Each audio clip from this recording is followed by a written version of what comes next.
Cafe से काम खत्म करने के बाद बानी ओबेरॉय पैलेस के लिए निकल गई थी।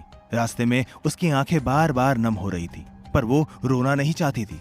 बानी ड्राइव करते हुए खुद से बोली, no Bani no, you can't be so weak. अगर अभी रोई तो हार जाऊंगी, सो डोंट क्राई। अब रोना नहीं, रुलाना है। बोलते हुए उसने खुद को शांत किया और ड्राइविंग पर फोकस करने लगी। कुछ ही देर में वो ओबेरॉय पैलेस पहुंच गई। बानी कार पार्किंग में पार्क करके ओबेरॉय पैलेस को देखने लगी। ये घर उसके लिए घर नहीं, जाल था, जहां वो बुरी तरह से फंसी हुई थी। वो निकलना चाहती थी पर निकल नहीं सकती थी। बानी को समझ आ गया था कि उसे इसी पैलेस में रहकर लड़ना होगा और जीतना भी। वो गहरी सांसें लेकर अंदर गई। अंदर हॉल में ही शलाका, माया और टिया बैठी हुई थी। तीनों ने बानी को हैरानी से देखा।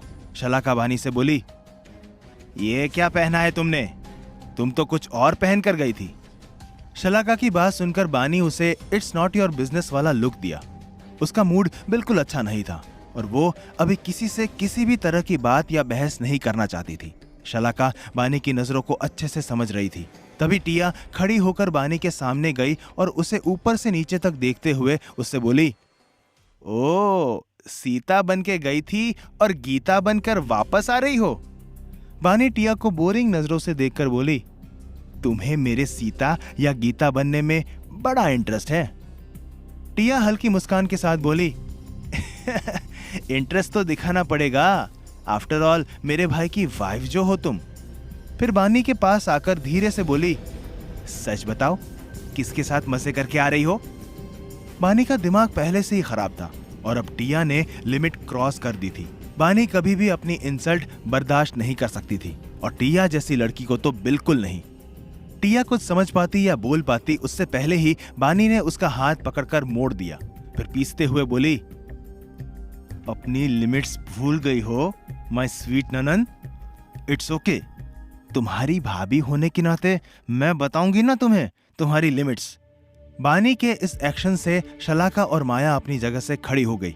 वहीं टिया दर्द से छटपटा रही थी और खुद को छुड़ाने की कोशिश कर रही थी, पर उसमें उतनी जान कहां जो बानी से खुद को छुड़ा पाए।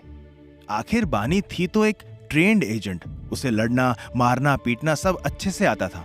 बानी ने अचानक से एक झटके से टिया को छोड़ दिया। टिया गिरते गिरते बची। टिया गुस्से से चिल्लाकर बानी से बोली, यू? बानी बीच में ही चिल्लाकर सर्द लहजे में बोली, don't raise your voice against me, otherwise consequences is not good for you, got it? अनजाने में ही टिया ने सर हिला दिया। शलाका और माया बानी का ये रूप देखकर बहुत हैरान थे। बानी तीनों को घूरकर लिफ्ट में चली गई। टिया ने लिफ्ट को नफरत से कुछ पल देखा और वहां से चली गई।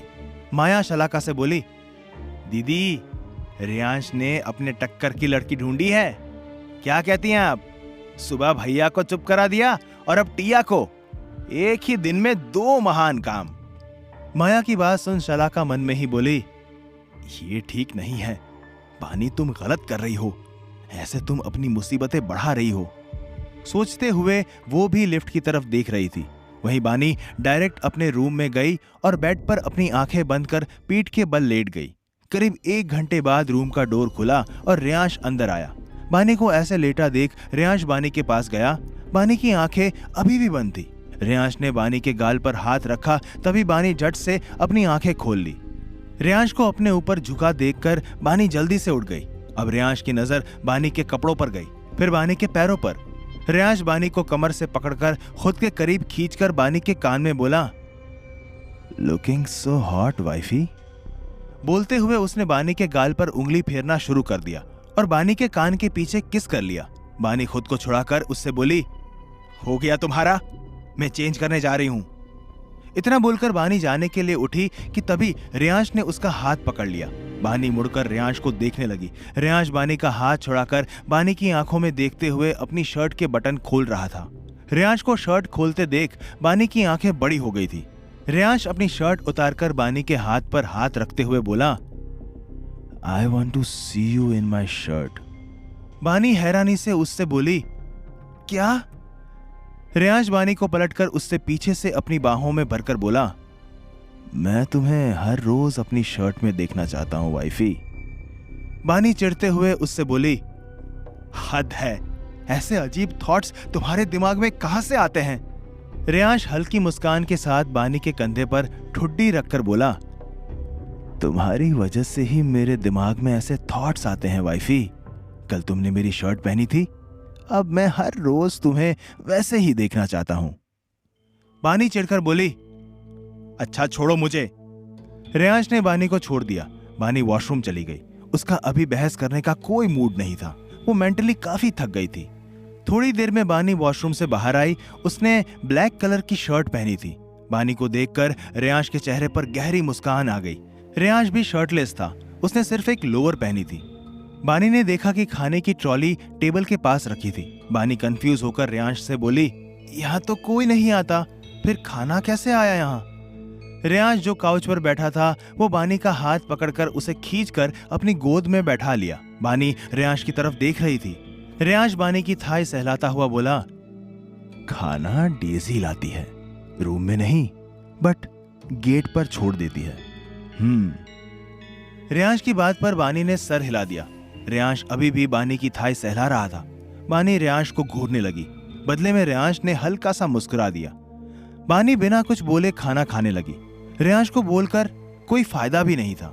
वो करता तो अपने मन की ही था। रेयांश बानी से बोला, फीड मी वाइफी। ये बोलकर रेयांश ने बानी के कान पर किस कर लिया। बानी ने रेयांश को कुछ पल देखा, फिर रेयांश को खिलाने लगी और खुद भी खाने लगी। बानी को अब सोना था। उसका दिमाग काफी थक चुका था। रेयांश ने बानी से कुछ नहीं पूछा था, जिसके लिए बानी भगवान को थैंक्स कर रही थी, क्योंकि वो कुछ बोलना नहीं चाहती थी। खाने के बाद रेयांश बानी को गोद में उठाकर बेड पर लेटाकर खुद भी बानी को पकड़कर लेट गया। बानी को तो बेड पर लेटते ही नींद आ गई। वहीं रेयांश सोते ही बानी को देखकर अजीब तरह से मुस्कुरा दिया। अगले दिन बानी उठकर जल्दी से तैयार हो गई। आज उसने इस फ्लोर को एक्सप्लोर करने का प्लान बनाया था। रेयांश उसे सुबह से दिखा नहीं था, इसीलिए वो थोड़ी रिलैक्स थी। बानी रूम से निकलकर कॉरिडोर से होते हुए दूसरे रूम में जा रही थी। वो स्टडी रूम था, जो कि काफी बड़ा था। बानी स्टडी रूम से निकलकर देखने लगी, आगे जिम था। बानी उसके आगे रूम में गई, वो थिएटर रूम था।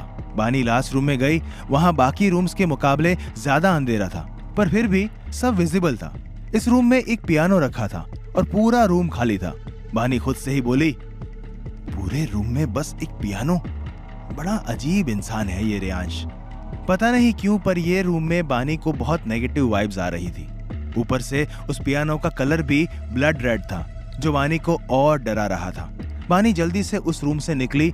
वो एक बार उस रूम को देखकर वापस रूम में आ गई और बेड पर बैठ गई। तभी उसका फोन बजा। बानी ने देखा कि कबीर का कॉल आया। कबीर का नाम देखकर बानी को कल का सारा इंसिडेंट याद आ गया और उसके भाव सख्त हो गए। उसने कुछ पल फोन को घूरा और फिर कॉल पिक कर लिया। बानी सर्द लहजे में बोली, यस चीफ। कबीर ने कुछ पल बाद उससे बोला, बानी मैं तुम्हारे लिए कबीर हूं, चीफ नहीं। बानी व्यंग से बोली, रियली? पर मेरा कोई कबीर है ही नहीं। जो था वो एक भ्रम था, जो कल टूट गया। आप सिर्फ मेरे चीफ हैं, जिन्होंने मुझे ट्रेनिंग दी है, जिनके अंडर मैं काम करती हूं। बानी की बात सुनकर कबीर कुछ देर के लिए चुप हो गया। कबीर गहरी सांस लेकर बोला, सोमांश को तुमसे मिलना है। बानी बोली, आई एम कमिंग। इतना बोलकर बानी ने कॉल कट कर दिया। फिर धीरे से बोली, मैं तुम्हें माफ नहीं करूंगी कबीर। बानी नीचे ग्राउंड फ्लोर पर किसी से टकरा गई। बानी सामने देखकर बोली, सॉरी नमन अंकल। नमन जी बानी के सर पर हाथ रखकर बोले, संभाल कर बच्चा। उनकी बात सुन बानी एकटक उन्हें देखने लगी। नमन जी हल्का सा मुस्कुराकर बोले, और मैं तुम्हारे लिए अंकल नहीं चाचू हूं, समझ गई? बानी हाँ में सर हिलाकर वहां से जाने लगी। तभी नमन जी पीछे से उससे बोले, खाना खा लेना बच्चा, आई नो तुमने खाना नहीं खाया है। उनकी बात सुन बानी कुछ पल रुककर पीछे मुड़कर नमन जी को देखने लगी, लेकिन तब तक वो वहां से जा चुके थे। बानी का हाथ अनायास ही अपने सर पर चला गया, जहां नमन जी ने हाथ रखा था।